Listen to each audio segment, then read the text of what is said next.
Welcome future civil engineers tech savvy की YouTube session में आप सभी का स्वागत है। आज की इस यूट्यूब सेशन में हम रेक्टेंगल कमांड को एक्सप्लोर करेंगे। तो चलिए देखते हैं कि ऑटोकैड में रेक्टेंगल कमांड को कैसे यूज़ किया जाता है। रेक्टेंगल कमांड को एक्टिवेट करने के लिए आपको मेनू बार में आर्क के जस्ट बाजू में रेक्टेंगल कमांड मिल जाएगी। अगर आप इस एरो पे क्लिक करते हो तो आपको रेक्टेंगल और पॉलीगॉन दोनों ऑप्शन मिल जाएंगे। आज की वीडियो में हम रेक्टेंगल कमांड को एक्सप्लोर करेंगे। तो यहाँ से आप रेक्टेंगल कमांड को एक्टिवेट कर सकते हो, या फिर आप ड्रॉ कमांड में जाके भी रेक्टेंगल कमांड ले सकते हो, या फिर आप शॉर्टकट कीज़ भी यूज़ कर सकते हो।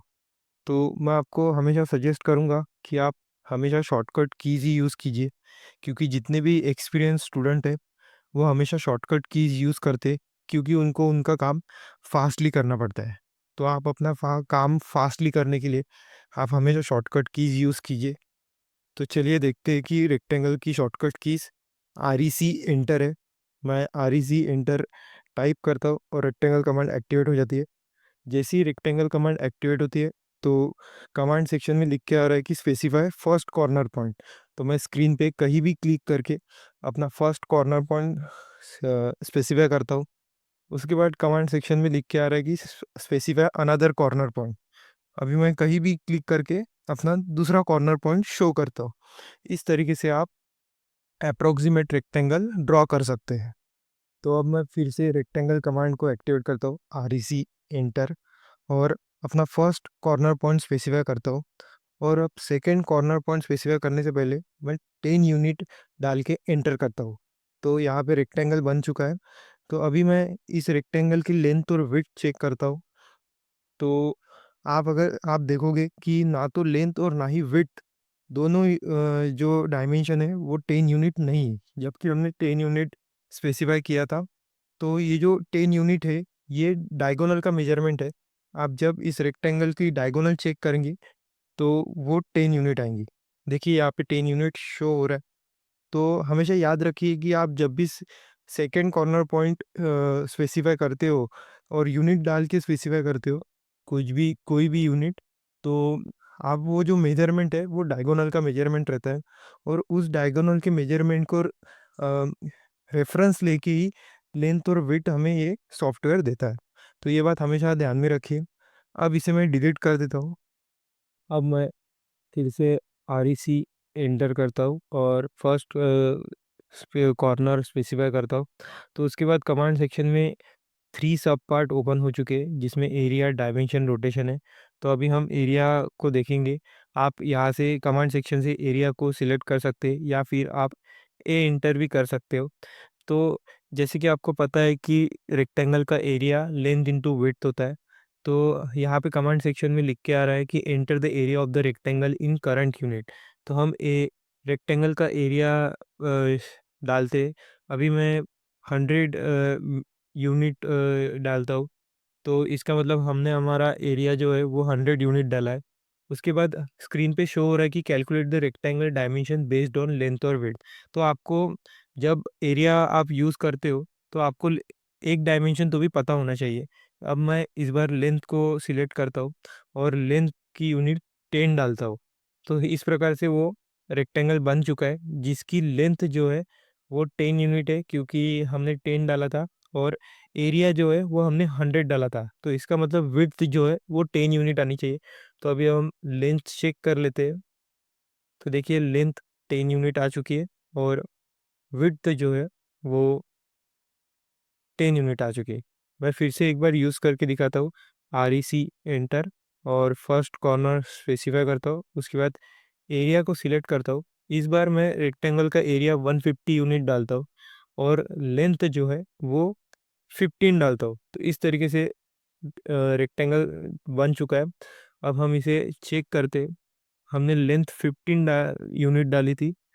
तो देखिए इस तरीके से यहाँ पे 15 यूनिट आ चुकी है। और जो विड्थ है, अभी विड्थ जो है वो 10 यूनिट आनी चाहिए, क्योंकि हमने एरिया 150 डाला था। तो देखिए यहाँ पे विड्थ भी 10 यूनिट आ चुके हैं।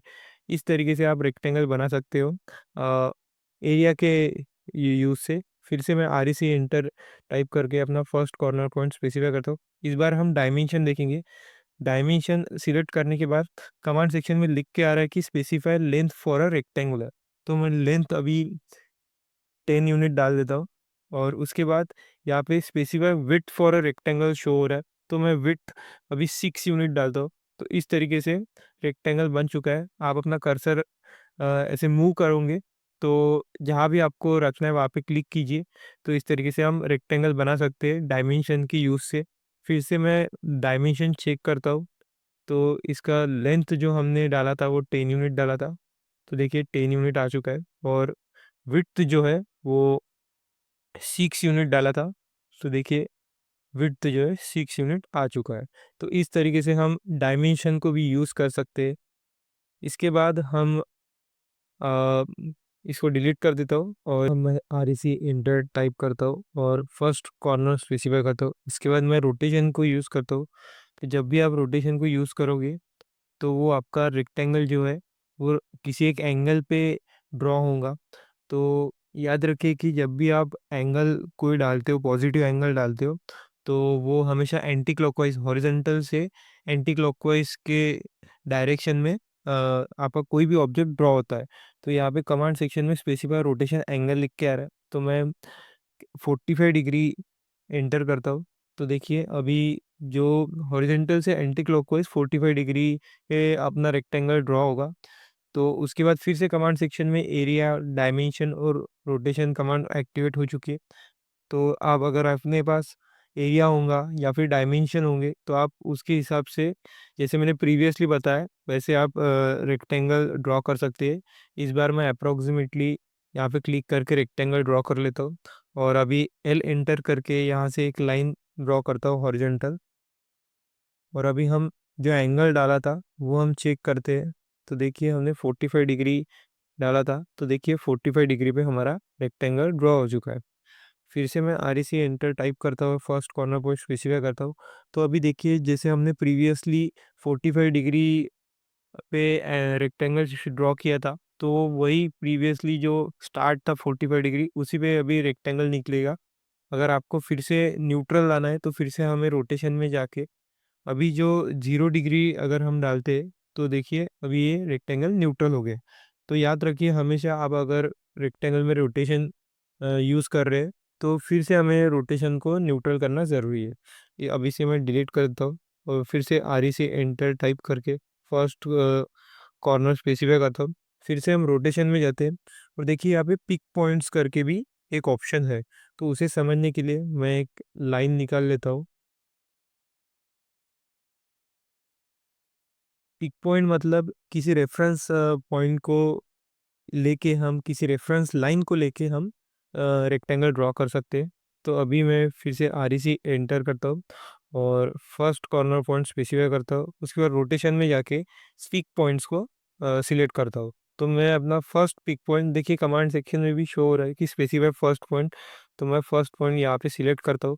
उसके बाद स्पेसिफाई सेकेंड पॉइंट करके कमांड सेक्शन में शो हो रहा है, मैं अपना सेकेंड पॉइंट शो करता पिक करता हूँ। तो देखिए आप जब आप रेक्टेंगल बनाएंगे तो वो इस रेफरेंस लाइन, जो रेफरेंस लाइन हमने जो दो पॉइंट टिक किए थे उसी रेफरेंस लाइन को पैरेलल ड्रॉ होगा। तो इसके बाद फिर से यहाँ पे एरिया और डायमेंशन का ऑप्शन ओपन हो चुका है। अगर आपके पास एरिया और डायमेंशन है तो आप फिर से रेक्टेंगल वैसे ही निकाल सकते हैं जैसे मैंने आपको बताया था।